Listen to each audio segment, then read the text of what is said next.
Hi guys, thought I'd do another review video for you. Um, First up, Psychopaths the movie. Um, I think this movie's set in between the first series and second series of Psychopaths, so I wasn't really sure whether I'd be able to understand it or not because I haven't seen the first series yet. Um, so obviously, normally I wouldn't have bought this for myself, but I got it in one of Anime Limited's Christmas mystery packs, and it had been on the shelf for so long. I thought I'd eventually watch it. Um, I didn't struggle with it at all. Actually, it's all very sort of self-explanatory, and you can quite happily watch this without watching season one or season two. Um, as far as the premise goes, and this is going to be quite questionable because I'm going to be explaining Psychopaths to probably a load of people that have actually seen Psychopaths. So I could be absolutely miles off, and if that's the case, I apologise for that. Psychopaths is set in a sort of futuristic city with lots of technology that's much more advanced than we've got, where I think some giant computer system is able to sort of judge people's behaviour patterns. And there's a group of people that work for the government, which may or may not be called enforcers. I can't really remember now, and they're on the lookout for sort of bad guys, I think. Um, and basically, I think when their guns tell them that people have bad behaviour, they're allowed to shoot them. Maybe.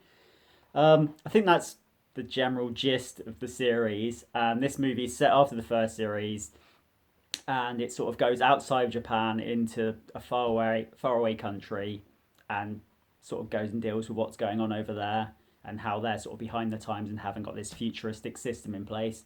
Um, I really enjoyed the movie. I gave it an 8 out of 10, I think. Um, yeah, like I say, it's sort of if you haven't seen the show, you can tell you sort of missed something when you're watching this, and it might give away a few spoilers for season one, but it's still it's a perfectly good movie, and it's not too bad as an introduction to Psychopaths. After watching this, I'm actually quite interested to check out the show, or at least I was, and then I looked into the show a little bit more and saw it's got an ever increasing amount of episodes, and that put me off a little bit, but I think I'm going to check out Psychopaths in the future because of this movie. As for the strengths and weaknesses of the movie, um, I thought the animation was very good. In particular, the backdrops look fantastic during some of the sort of like jungly scenes. I thought they were very good. And basically, just the whole concept of the thing, really, like, which I mean, you would get from the series, but it's just a cool idea. It's sort of very reminiscent of like Minority Report and all that sort of stuff. Um, I didn't really have a lot in the way of weaknesses of this particular movie. Probably towards the end, there's a couple of scenes where they just sort of psycho babble along and blah blah blah. You know, the reverse Polaroid, blah. Some sort of scientific nonsense where they're not actually really telling you what happened. They're just blabbering for no reason. That's sort of my only sort of issue with it. But all in all, it's a very sort of solid movie. If you haven't seen it, check it out. And if you don't want to jump that far in, then maybe check out the show. Actually, probably. And as for recommendations based off this, like I said, Minority Report, the live action movie, is a very sort of similar world, which I think is based on a book by possibly Philip K. Dick. Also worth checking out probably. And as far as anime goes, it's not Ghost in the Shell, but I think Ghost in the Shell fans would probably enjoy this one. So you know, check this out if you like Ghost in the Shell, or if you like this, maybe check out Ghost in the Shell. One way or the other.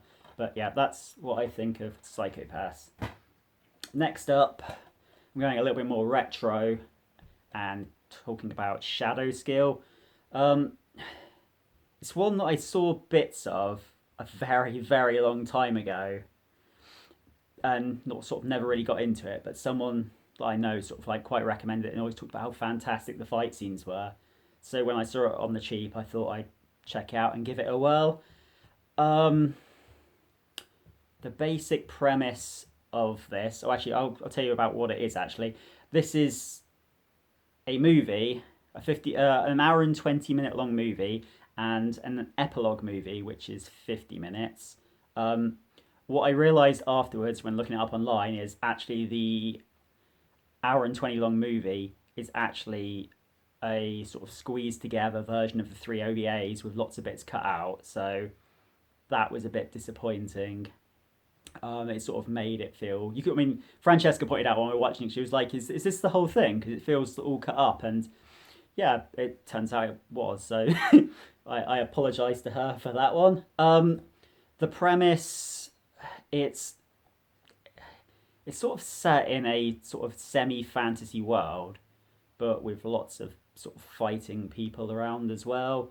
Um, there seems to be like a major coliseum in the center, and the person that's deemed like fighting champion in the coliseum gets given the title of Seville or whatever, and it's just says how great they are at fighting, and I think sort of a lot of people sort of want that title. The main girl in this has already got the title, and she wants to sort of edge her brother on because she thinks he's the one that can really sort of go one step beyond. I think that's about the general sort of gist. It's probably absolutely miles out again, but that's it. In this, I think like I said, the sort of movie's broken into three episodes. They're usually fighting someone like a demon or a human or a demon again, but yeah, lots of fights. It's probably one that doesn't benefit from being as old as it is because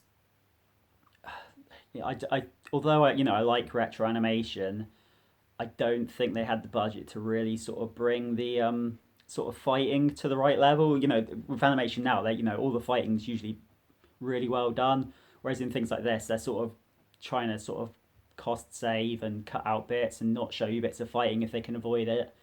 So I think that was probably to the detriment of this. Um, what have I got to say about it?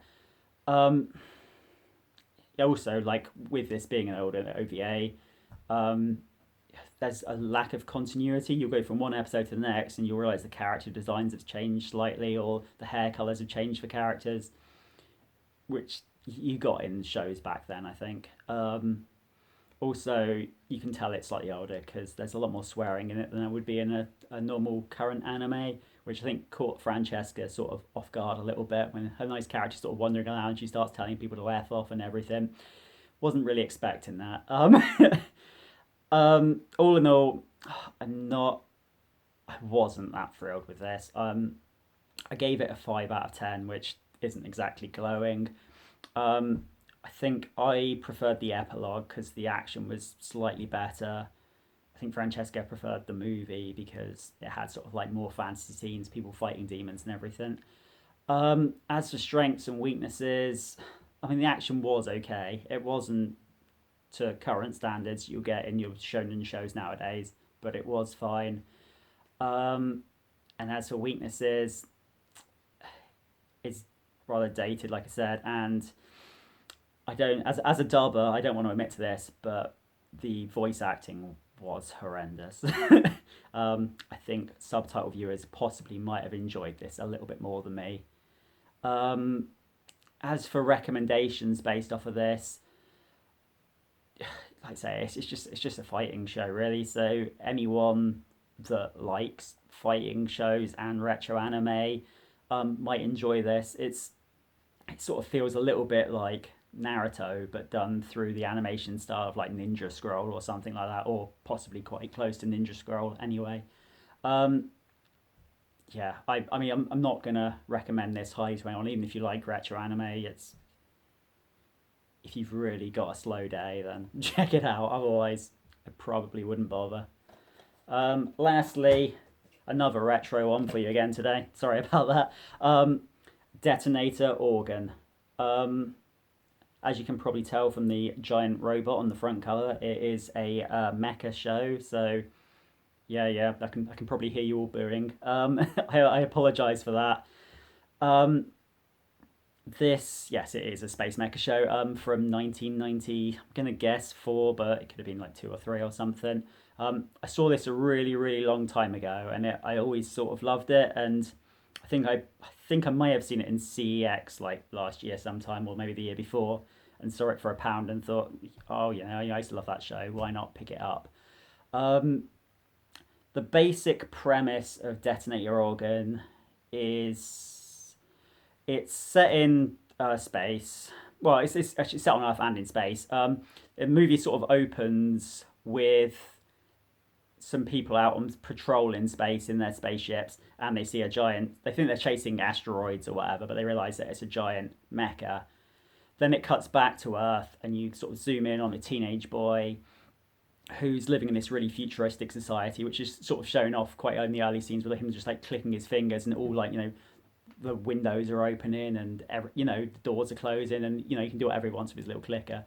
But he lives in a really cool world, and he's got like this dream machine where he can like program in, oh, I want to be in save a damsel in distress and all this sort of stuff, and he can just live out his dream as if it's a computer game, and he's in that sort of world. And then I think the next night he basically goes to bed, puts his little computer dream machine on, and he starts getting contacted by the giant mecha that we've seen earlier on in the show, that sort of wants him to join with him in some way, and he's trying to contact him, and it's all sort of freaking him out. From then on in, it sort of turns a little bit into a Earth versus intergalactic space mecha sort of show. Launching from their spaceship that looks an awful lot like the Death Star, but I'm sure they didn't copy that idea at all. This on this version, it's shown as a 2.5 hour movie, but the actual original is a 3 50-minute OVAs. And when you're watching it, you can kind of tell where they would have been cutting on the I don't think they've cut any of the actual film itself, but they just haven't put the end credits in. They've just gone straight into the next movie, and you can kind of tell when it's starting up again.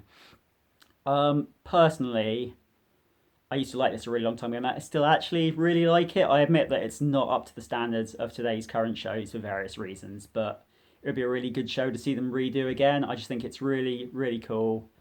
Some of the ideas and twists in this set of OVAs are really, really awesome, especially if you like sci-fi and all that sort of stuff. It really sort of appealed to me. The first OVA for me is by far the best of the three, because you sort of see a lot more of the Earth world and sort of all what's going on there. And the second two, there's a lot more time spent with like space battles, which isn't quite as much my thing, but they're still okay. But I think yet again, because it's retro and slightly dated, the action isn't up to the standards we're probably used to. Like you say, they're sort of cutting costs wherever they can by not showing you things, and I think they've sort of darked up a lot of the mecha in shadows and everything, so you can't sort of quite see all the detail, probably yet again to save themselves a few quid or whatever here and there. But I really like this one. I think it's sort of a really nice sort of retro one. It's probably sort of a classic in my eyes. I gave it a 7 out of 10, which I'm sort of sticking by. I haven't checked online what I gave it a long time ago, but for now I'm sort of pretty happy with a 7 out of 10. I think probably the biggest issue is, well, it's not even really an issue actually, just the pacing of Detonator On is quite weird. Like the first OVA is just so fast paced. They'll sort of like they'll put you into a room, they'll talk really quickly to each other, then they'll be in a different room showing you something else. There's no sort of like build up in a room and sort of let down. It's just quick, let's show this, let's show that, let's show that, let's get this done. It's quick, and it's sort of weird watching that. I think it would have added to character development, probably to slow things down a little bit. But otherwise, yeah, I think this holds up pretty well. It's just a little bit too dated, possibly. As for people I would recommend this to, I mean, because it's mecha, you've got to say something like Gundam, especially because it's sort of reminiscent of the space battles from the first Gundam series. Also, this shares a lot of similarities to Evangelion in some way. So probably think, fans of those two things will probably find this enjoyable, and anyone that really likes retro sci-fi, really. That's the end of the video. Hopefully next time I'll have some more sort of modern and less mecha based anime for you. But hope you enjoyed the video and see you again next time.